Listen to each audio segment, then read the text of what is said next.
Assalamualaikum warahmatullahi wabarakatuh. Para mahasiswa sekalian, masih dalam suasana COVID ini, di mana kita akan melaksanakan kuliah online system, maka dengan audio ini diharapkan bisa menambah pemahaman kita terhadap materi kuliah yang kami sampaikan. Tema kita hari ini adalah menyangkut human rights and reproductive rights. Itu dimulai tahun 1968. Ada pertemuan internasional atau disebut dengan International Conference of Human Rights dilaksanakan di Teheran. Pada resolusi 18 itu menekankan kepada di mana orang tua itu merupakan dasar atau basic dari human right, ya, basic daripada human right, ya, di mana orang tua inilah yang punya tanggung jawab, ya, peranan besar, ya, terhadap jumlah dan jarak kelahiran keluarganya, dan juga memberikan informasi dan edukasi yang adekuat, ya, sebagai upaya meningkatkan kualitas satu keluarga. Nah, dalam human rights ini, ya, human right and reproductive right ini juga ada beberapa teori populasi yang dikembangkan, yang disebut dengan theories of population and development interrelations. Teori ini dilakukan berapa kali revisi, ya, revisi teori sesuai dengan perkembangan pembangunan. Maka ada revisi teori dimulai tahun 1970. Ya. Revisionis teori ini mengatakan, ya, waktu itu trennya adalah pembangunan menurun atau pembangunan itu rendah, itu akan mengakibatkan tingginya angka kelahiran. Jadi negara-negara di mana pembangunannya itu rendah, ya, tidak berkembang, ya, negara-negara miskin lah kita katakan, itu pertumbuhan penduduknya tinggi. Ya, contohnya tentu negara-negara Afrika. Nah, oleh karena itu dalam posisi seperti ini, upaya dan aktivitas untuk melakukan pembangunan itu adalah dengan melakukan investasi berbagai sumber-sumber yang ada untuk mendorong peningkatan pembangunan. International Population Policy, ya, atau kebijakan kependudukan internasional itu juga berkaitan dengan perubahan kebijakan masing-masing negara, changing national policies. Nah, kita melihat pada tahun 1976, Indira Gandhi Institute Emergency Rule of India, ya, mengintrodusir coercive sterilization. Jadi sterilisasi yang dipaksakan, ya.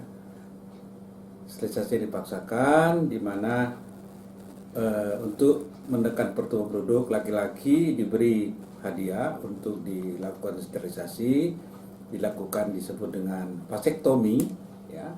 Tapi akibatnya apa? Ya, negara menjadi kolaps, terjadi kerusuhan di mana-mana. Pada saat mereka itu tidak menyadari konsekuensinya, nggak bisa lagi memberikan keturunan, bibitnya sudah tidak ada. Ini menjadi persoalan sosial yang menyebabkan negara India menjadi goncang oleh kebijakan ini. Nah, kemudian di Cina, mulai tahun 1979 ada kebijakan disebut dengan China Introduce One Child Policy. Jadi kebijakan satu anak dalam satu keluarga. Akibatnya apa?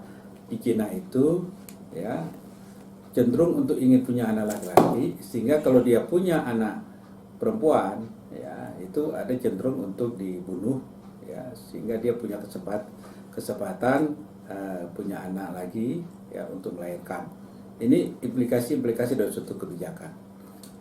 Tahun 1980, Ronald Reagan, ya, Presiden Amerika yang terpilih, mendorong, ya, kebijakan yang bersifat konservatif, ya, termasuk di dalamnya anti-abortion legislation. Jadi membuat regulasi, ya, legislasi, ya, untuk anti-abortion. Sebab ada kecenderungan di Amerika itu tingkat aborsinya tinggi. Ini tren yang kita lihat di masing-masing negara dalam menyelesaikan persoalan kependudukannya. Nah, kemudian revisionis teori berikutnya tahun 1980, ya, itu konsepnya adalah populasi tidak sama dengan development. Jadi penduduk, ya, kependudukan, ya, pertumbuhan penduduk tidak sama dengan pembangunan. Ya. Teori ini mengatakan bahwasanya population itu adalah sesuatu yang netral, suatu fenomena yang netral, ya, di dalam proses ekonomi atau dalam proses pengembangan ekonomi. Ya. Kebijakannya adalah bahwasanya dalam isu-isu yang dibangun, ya, memprioritaskan pada free market, yaitu demokrasi dan sebagainya. Ini ciri khas negara-negara kapitalis yang menempatkan isu-isu yang memprioritaskan kepada free market dan demokrasi tadi. Kemudian tahun 1974 dan sampai dengan 1984, ya, World Population Plans of Action (WPPA), ya, mengatakan bahwasanya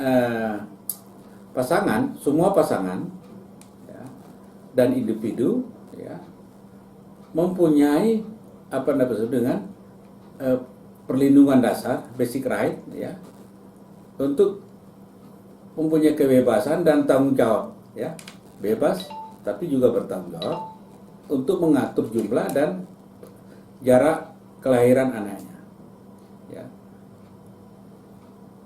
Dan juga tentu untuk memberikan informasi, ya, pendidikan dan pemahaman segala sesuatu dengan berkaitan dengan population right tersebut.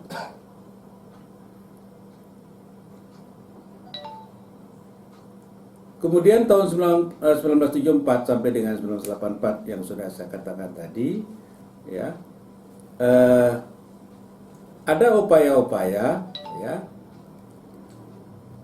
yang sifatnya individual reproductive decision itu, ya, itu tanggung jawab siapa?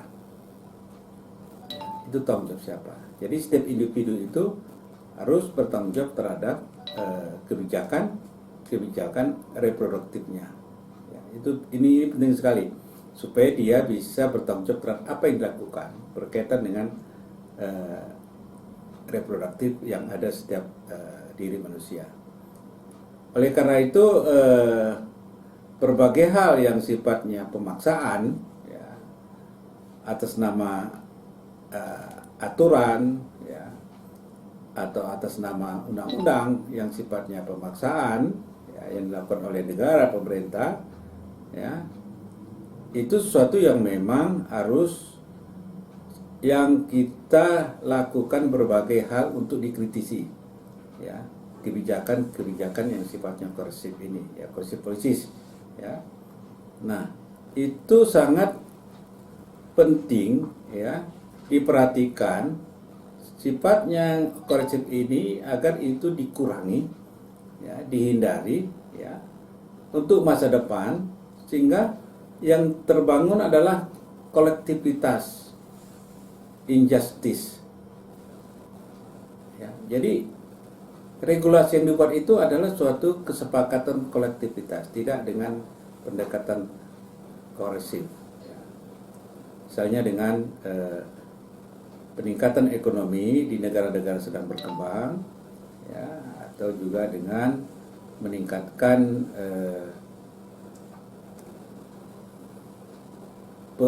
peningkatan atau juga bisa juga penurunan pertumbuhan penduduk sesuai dengan dinamika kondisi penduduk itu sendiri. Kalau penduduk itu memang tingkat pertumbuhannya sudah sangat rendah, tentu dia harus dilakukan keseimbangan baru. Dan kalau dia sangat tinggi tumbuhnya, tentu harus dilakukan keseimbangan baru kembali. Nah, oleh karena itu, pada kesempatan ini juga, ya, yang harus kita perhatikan ke depan ini adalah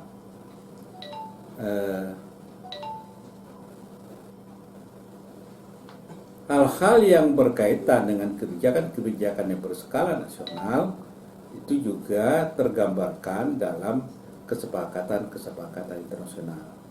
Maka puncaknya pada tahun 1994 di Kairo diadakanlah yang namanya ICPD, International Conference on Population and Development, ICPD.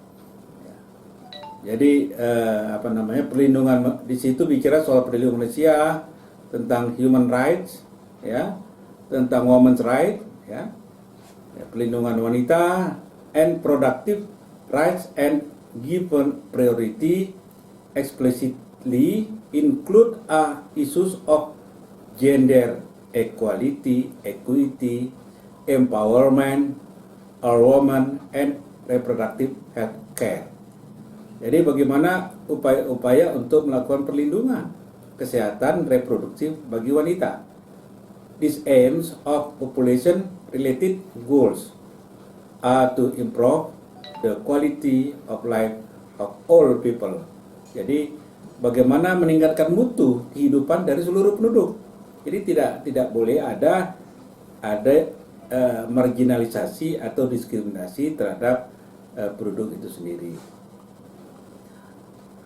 Apa saja plan of action dari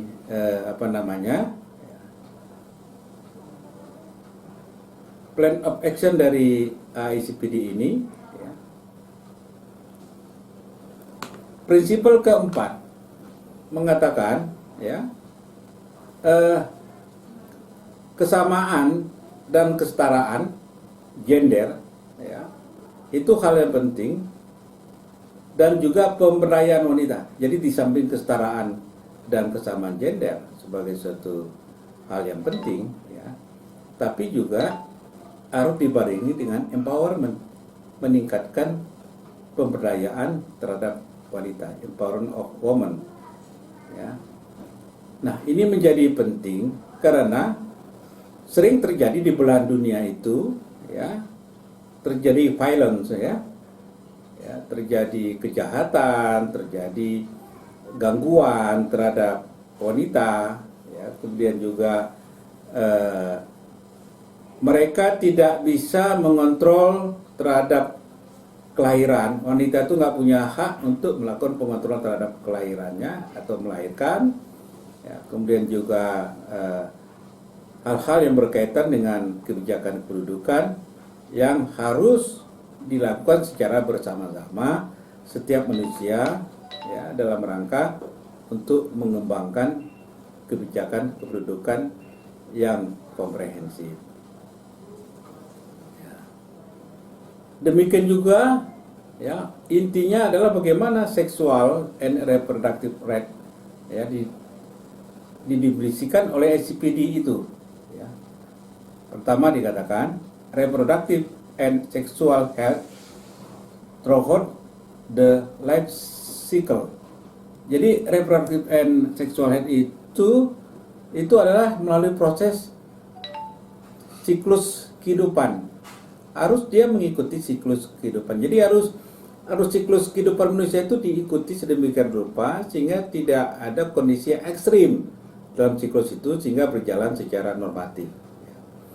Yang kedua, reproductive self-determination, ya. Jadi bagaimana reproductive self-determination itu bisa dilakukan antara lain dengan right to voluntary choice in marriage. Jadi perlindungan, ya, terhadap pilihan-pilihan bagi mereka yang berumah tangga, ya. Jadi dalam rumah tangga itu rumah tangga itulah yang memutuskan. Ya, mereka merencanakan punya anak kapan, berapa anak, ya.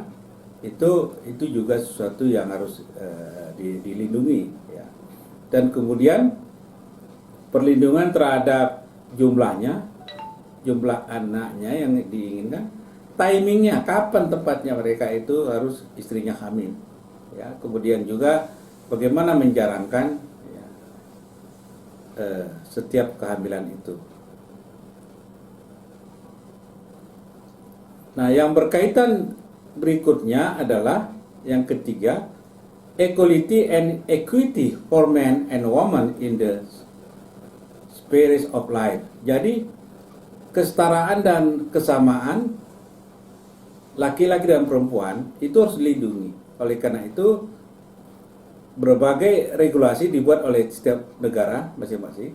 Indonesia ada membuat undang-undang tentang perlindungan tentang kekerasan terhadap rumah tangga, perlindungan terhadap anak dan sebagainya. Itu juga bagian daripada kesetaraan atau equality and equity laki-laki dan perempuan. Yang keempat, sexual and reproductive security. Jadi perlindungan terhadap alat-alat seksualnya, seksualitas atau alat seksual, dan reproduktifnya, alat reproduktif, ya. Termasuk adalah kebebasan, ya, dari upaya-upaya kejahatan, pemaksaan secara seksual, itu harus dilindungi betul. Ya, undang-undang kita juga sudah mengarah dan mempunyai dokumen yang berkaitan dengan perlindungan ini. Ya, inilah beberapa hal penting, ya, yang menyangkut human rights secara internasional dan nasional yang berlaku sampai sekarang, ya. Dan acuan utama sekarang ini adalah ICPD 1974 yang kalau kalau kita lihat dalam ICPD 1994, ya, saya ulangi, bukan 74, 1994 sampai sekarang itu, maka ada ICPD plus 1, plus 2, plus 3 dan terusnya, yang itu adalah mengevaluasi apa yang sudah menjadi kesepakatan internasional, protokol-protokol reproductive health yang harus dilakukan masing-masing negara, dan sudah sejauh mana progresnya dilakukanlah ICPD plus di negara-negara lain. Tidak harus di Kairo, tapi beberapa negara lain secara berpindah-pindah mengevaluasi terhadap apa disebut dengan produk ICPD 1994. Inilah dulu kuliah yang dapat kita sampaikan. Terima kasih. Assalamualaikum warahmatullahi wabarakatuh.